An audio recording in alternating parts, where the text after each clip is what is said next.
Jordan Charlie is the man shot and killed by Winnipeg police Sunday outside a Unicity shopping area. The 24-year-old spent his life in foster homes and group homes, a Northwest Territories court heard in September 2019.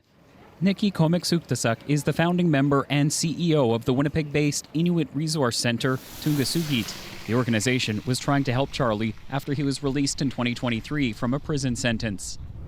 Jordan was a kind person. He came to our organization and he was around other Inuit and he felt loved and supported. He was a human being.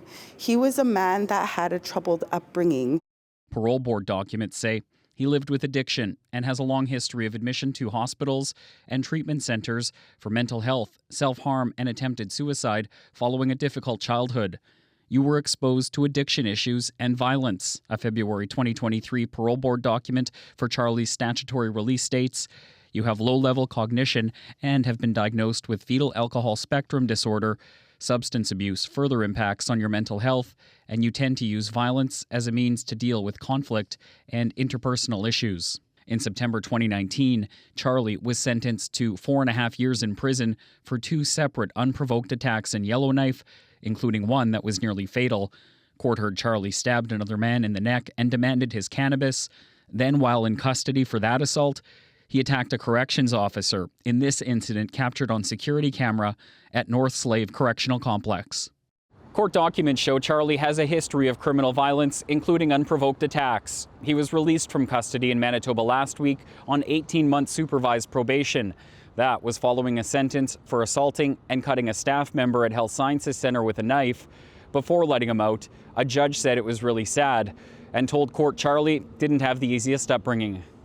That release was just 5 days before his fatal interaction with Winnipeg police after he allegedly stabbed an officer who has since been released from hospital in the neck.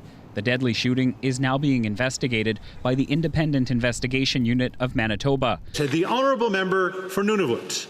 In an emergency debate in the House of Commons in September, Nunavut's NDP MP Lori Idlout called for action on the issue of police killings of Indigenous people.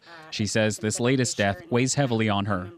I think that his family deserves answers. His family deserves justice as well.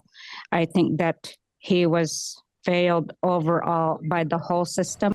Komek-Suktasak says Charlie had trouble accessing other supports in the community when he was out of custody. A Manitoba court heard the eventual plan was for him to return to Nunavut because he was stuck in Winnipeg, living transiently or in shelters. He was wandering the streets, trying to stay warm and not knowing he was helpless. He was hopeless. Komek-Suktasak is now working with Charlie's family to try and get his body back to Nunavut. Josh Crabb, CBC News, Winnipeg.